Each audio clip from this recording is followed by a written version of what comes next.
بسم الله الرحمن الرحيم. الحمد لله رب العالمين. أشهد أن لا إله إلا الله وحده لا شريك له، وأشهد أن سيدنا ومولانا محمدا عبده ورسوله.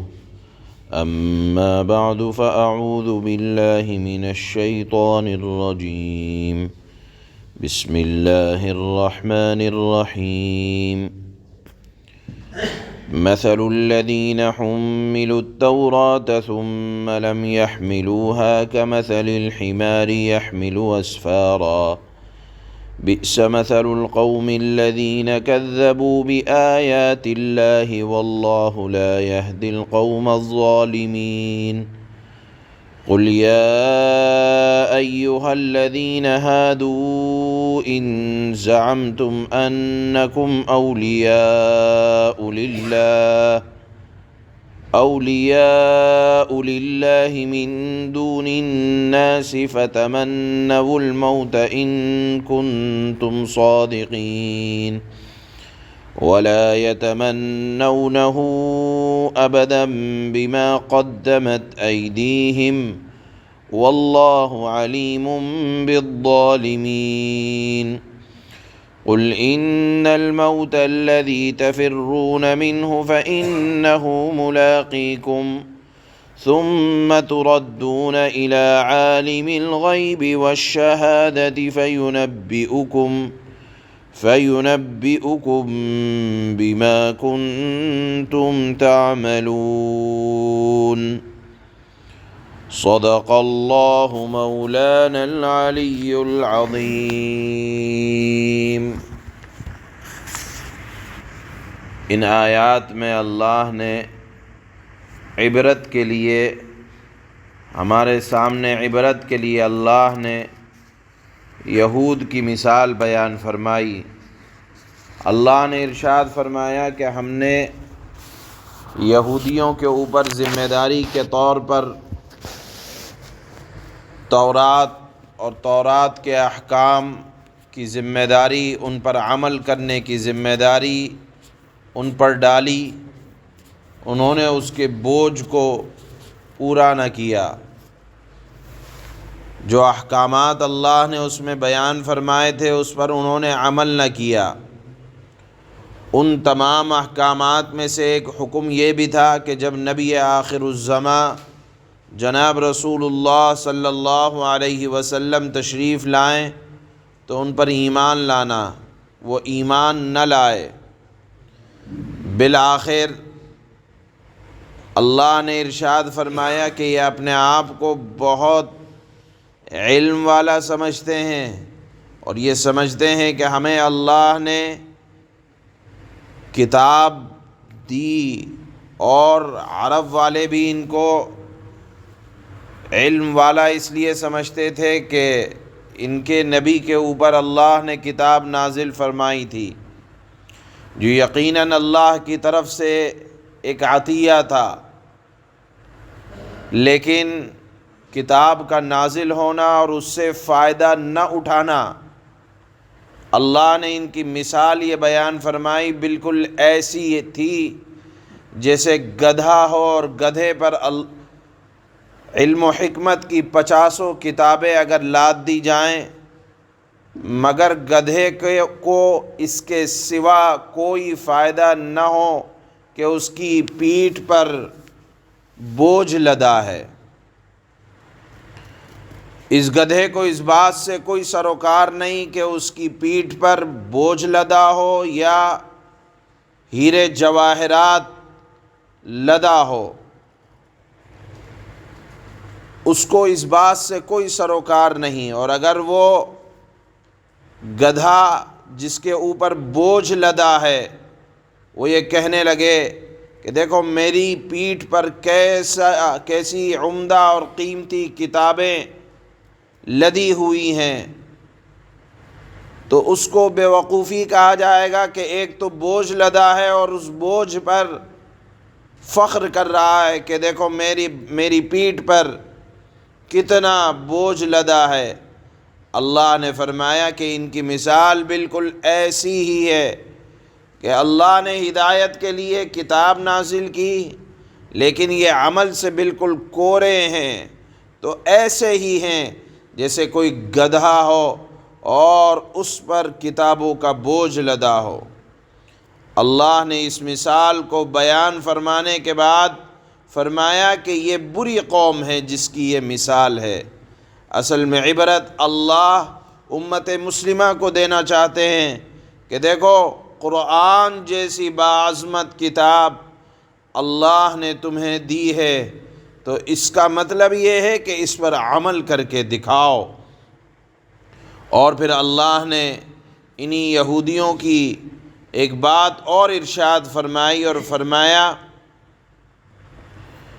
کہ یہ کہا کرتے تھے کہ ہم ملت ابراہیمی پر ہیں اور دنیا میں بھی اللہ ہم سے راضی ہے، اور جب ہم یہاں سے جانے کے بعد جائیں گے تو ہمیں صرف سیدھے جنت ملے گی۔ ہم اللہ کے تنہا دوست ہیں، جنت کے حقدار تو بس ہم ہی ہیں، بس دنیا سے جانے کی دیر ہے اور جنت میں پہنچیں گے۔ اللہ نے فرمایا کہ یہ یہودی اگر اپنے اس دعوے میں اتنے ہی سچے ہیں تو ان سے کہو کہ اگر تم واقعی دعوے میں سچے ہو تو دنیا کے عیش و عشرت سے چھوڑ کر ذرا موت کی آرزو کر کے تو دیکھو۔ اللہ نے فرمایا کہ موت سے تو ایسے بھاگتے ہیں کہ موت کا نام سن کر ان کے دل میں ڈر پیدا ہو جاتا ہے، اور وہ موت کا نام سن کر گھبرا جاتے ہیں۔ اور موت کے نام سے صرف اس وجہ سے نہیں گھبراتے کہ موت نہ آئے تو دنیا میں رہ کر کچھ نیکیاں کر لیں، بلکہ دنیا کی حرص سے ان کا پیٹ نہیں بھرتا اور یہی تمنا کرتے ہیں کہ ہمیں دنیا میں رہنے کا زیادہ سے زیادہ موقع مل جائے۔ اللہ نے فرمایا کہ دیکھو، موت سے تو کسی کو بھی مفر نہیں ہے، کوئی چھوٹ نہیں سکتا، اور موت سے ڈر کر کوئی جیت نہیں سکتا کہ موت کو ہرا دے اور اپنے آپ کو مضبوط قلعوں میں، دروازوں میں، محلوں میں بند کر کے یہ بیٹھ جائے کہ اب یہاں مجھے موت نہیں آنے والی۔ جہاں رہو گے، اللہ نے اگر موت کا وقت متعین کر دیا تو موت تو آ کر رہے گی۔ بالآخر اللہ نے یہاں ان آیات میں یہود کی عبرت کی حالات اللہ نے بیان فرمائے ہیں، اور عبرت حاصل کرنی چاہیے مسلمانوں کو کہ اللہ نے مسلمانوں کو کتاب دی ہے تو عمل کرنے کے لیے دی ہے۔ کتاب یہودیوں کو بھی ملی تھی لیکن ان کا اس کتاب پر عمل نہ تھا۔ اگر ان کا عمل ہوتا اپنی کتاب یعنی تورات پر تو وہ نبی آخر الزماں جناب رسول اللہ صلی اللہ علیہ وسلم کے اوپر ضرور ایمان لاتے۔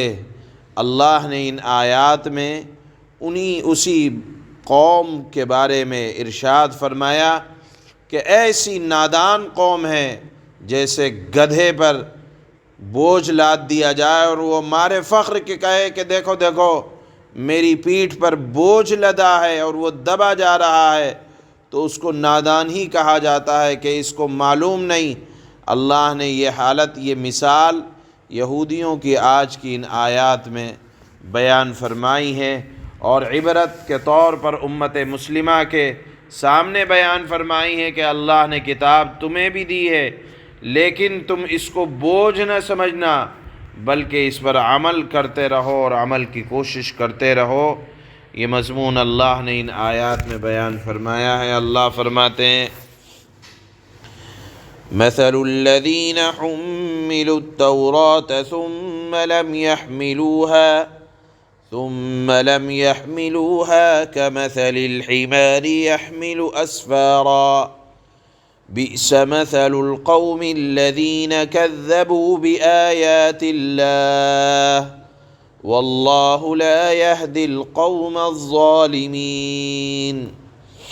جن لوگوں پر تورات کا بوجھ ڈالا گیا پھر انہوں نے اس کا بوجھ نہیں اٹھایا، یعنی اس کے احکامات پر عمل نہیں کیا، اور اس کے احکامات میں سے ایک حکم نبی آخر الزماں کی بشارت بھی تھی کہ ان پر ایمان لانا۔ یہ یہودی اس پر ایمان نہیں لائے تو ان کی مثال اس گدھے کی سی ہے جو بہت سی کتابیں لادے ہوئے ہو۔ بہت بری مثال ہے ان لوگوں کی جنہوں نے اللہ کی آیتوں کو جھٹلایا، اور اللہ ایسے ظالم لوگوں کو ہدایت تک نہیں پہنچاتا۔ معلوم یہ ہوا کہ علم پر عمل یہ بہت بڑی بشارت کی بات ہے، اور اگر علم پر عمل نہیں ہے تو یہ بہت بڑی خسارے اور نقصان کی بات ہے۔ قل یا ایہا الذین ہادوا ان زعمتم انکم اولیاء للہ من دون الناس فتمنوا الموت ان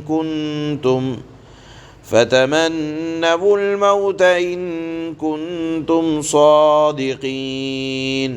اے پیغمبر آپ ان سے کہیں کہ اے لوگو جو یہودی بن گئے ہو، اگر تمہارا دعویٰ یہ ہے کہ سارے لوگوں کو چھوڑ کر تم ہی اللہ کے دوست ہو، ان کا دعویٰ یہ تھا کہ ہم اللہ کے دوست ہیں۔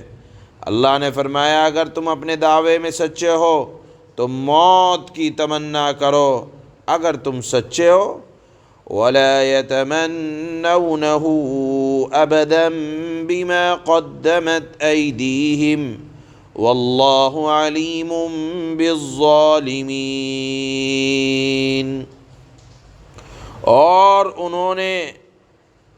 اور انہوں نے اپنے ہاتھوں جو اعمال آگے بھیج رکھے ہیں ان کی وجہ سے یہ کبھی موت کی تمنا نہیں کریں گے۔ جو گنہگار ہوگا کبھی موت کی تمنا نہیں کر سکتا، اور اللہ ان ظالموں کو خوب جانتا ہے۔ قل ان الموت الذي تفرون منه فإنه ملاقيكم ثم تردون إلى عالم الغيب والشهادة فينبئكم بما كنتم تعملون۔ کہو کہ جس موت سے تم بھاگتے ہو وہ موت تو تم سے آ ملنے والی ہے، پھر تمہیں اس اللہ کی طرف لوٹایا جائے گا جسے تمام پوشیدہ اور کھلی ہوئی باتوں کا مکمل علم ہے، اور پھر وہ اللہ تمہیں بتائے گا کہ تم کیا کچھ کیا کرتے تھے۔ سبحان اللہ، سبحانک